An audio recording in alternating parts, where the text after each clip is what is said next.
Hi there, Graham Vincent, Violinmaker, musician.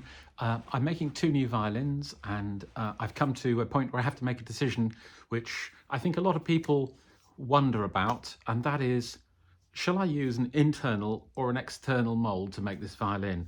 I've never used an external mould, not for violins. I did when I was making guitars. I used to use them all the time. But for violins, I've always used a sort of an internal mould. And I've kind of gravitated to using a mould like this, which is about as simple as it gets. And the ones that I've been using recently have either been like this or have been a version of this which is kind of cut up already and has a plate which holds it together with a load of screws, which means you can unscrew it and then take it out easily. Well, I say easily, it's not always easy. But this one, I mean, I think you can see how it goes. This is the simplest thing to make, and it's got cuts in it already, so that worst comes to worst and I decide I have to sort of take it to bits to actually sort of get it out, I just simply have to pop a saw into one of these and I can cut out the individual bits and pieces. So, you know, that's one way of doing it. It's worked for me, but I'm questioning whether I would like to do something different, basically. I mean, let me just put the external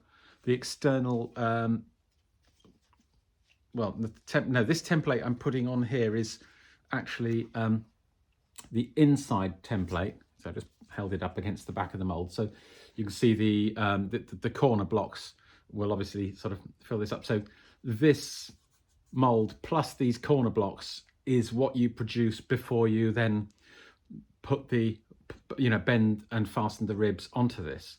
And one of the big questions that all of this, well, there are two things that make this interesting at this, no, there's more than two. I'll cover all of them. First of all, this joint here, let me get a piece, I've got a bit of cardboard and I've got a marker pen. Let me just draw what I'm trying to illustrate here. So this is the C rib coming down. This is the bottom one. And that's the corner block in there. So this is inside the violin. That's the C rib. That's the lower one. I don't know if you can see that on there or not. And basically the line of, so this is your block with grain running, whichever way you choose to do it.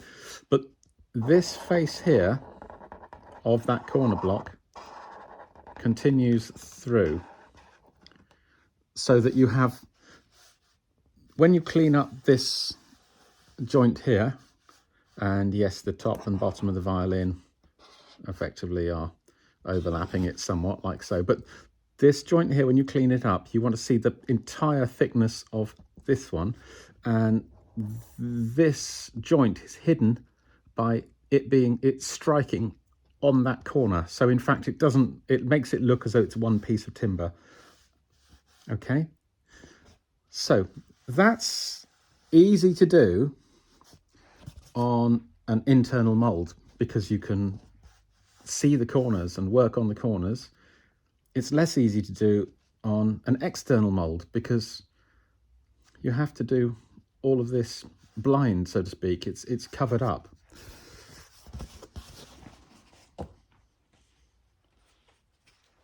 There are other things as well, other questions. With an external mold, you can easily get at the inside of the ribs so that you can clean it up and fasten the linings.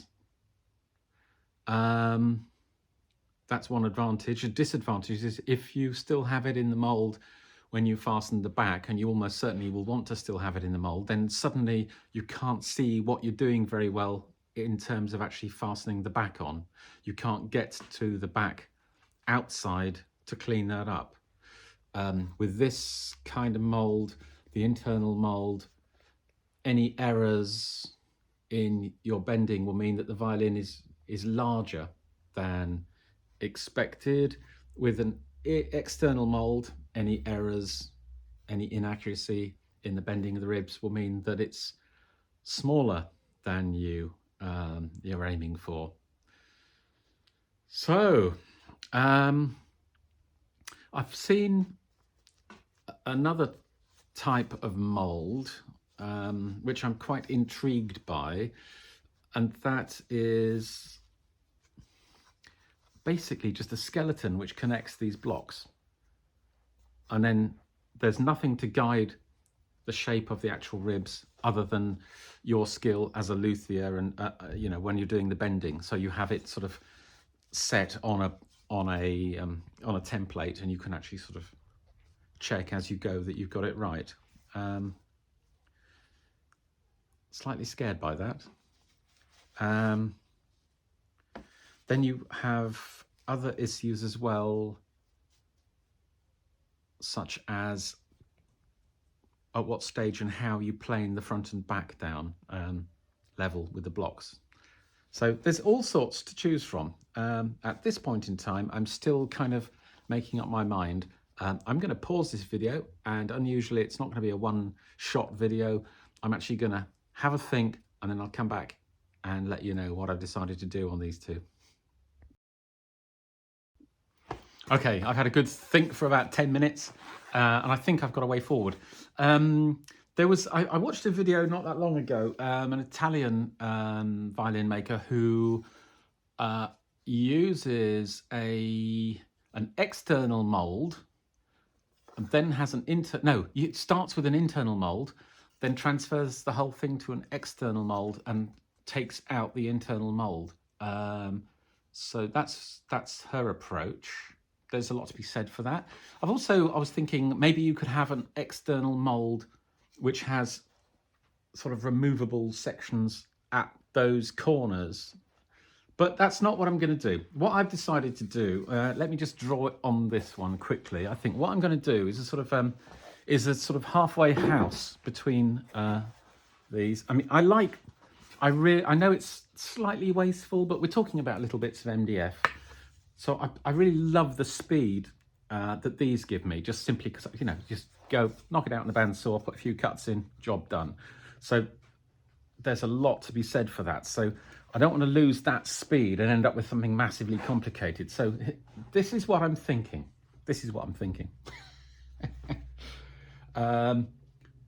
So external shape exactly like this, but instead of all these saw cuts and things, I'm going to do the following. I'm going to put a saw cut here and here, there and there, and where are we? Yep, the one there and one there and there and there and there. I think you can probably already see where this is going, can't you? And how am I going to do this? I'm going to have to run the bandsaw like so.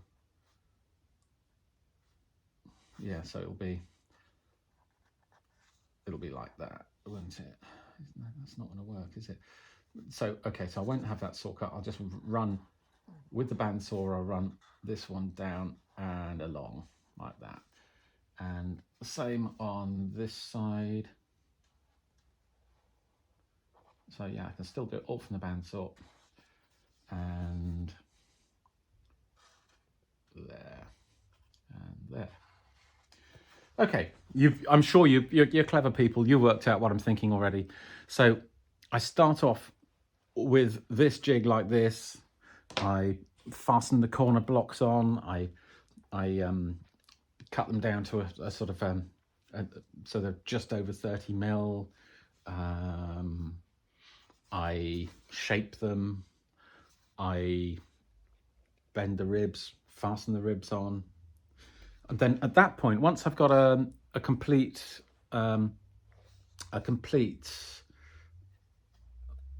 rib garland done, I'm then going to use a saw to saw through there and remove that, saw through here, and then I'll remove that, I'll put the saw cut there, and I'll remove that. And so I don't need that. The saw cut through there, and I'll remove that. And I'll continue that one, remove that, that one, and remove this. So at that point, I'm going to have my rib garland free of any internal encumbrance apart from this skeleton frame, which is attached only to the blocks. That means I can get in there. It's going to make life really easy for fastening the linings on. It's going to make cleaning up and everything really easy. And I can leave that in there until after I've, you know, fastened on the back and cleaned up the bottom and what have you. And only then will I, well, I can either sort of put a saw cut just into, you know, because this will be free here. I can either just, well, whichever way, I'll prise these off or break these three from those, or I'll simply cut through these and take this out. Because as I say, there's probably about a 10-minute time investment in making this sort of sacrificial mold. So that's what I'm going to do on this pair of violins. So we'll see how it goes. Be interested to hear your thoughts. Who knows?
So here we go. Yeah, done. Basically, obviously I just screwed the two together and just cut one. I did a lot of shaping on the my disc sander and bobbin sander. I mean, you know, I use the bandsaw as well. So you have to draw the line somewhere, don't you? I don't use those on a violin itself as such.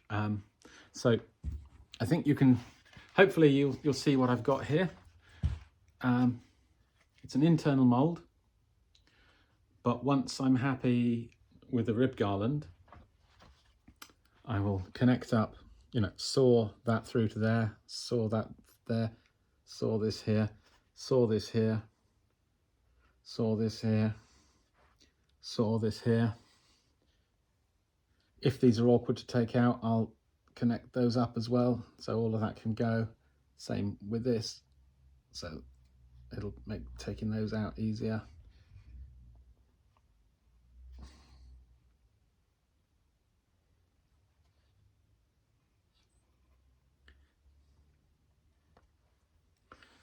So it's sort of a hybrid internal mould that will turn into a skeleton once I'm happy with the with the actual sort of with the rib garland. I'm going to go ahead now and drill my usual holes in this, which I use with, I put nails through, and I have blocks with on eye bolts, which I use for sort of fast, you know, cramping the ribs to the blocks. So I'm going to do that now. I don't think you probably want to see that, so I'm gonna end that video there. So we'll see how this goes, really, whether it was a good idea or not. Okay, cheers folks, look after yourselves, bye.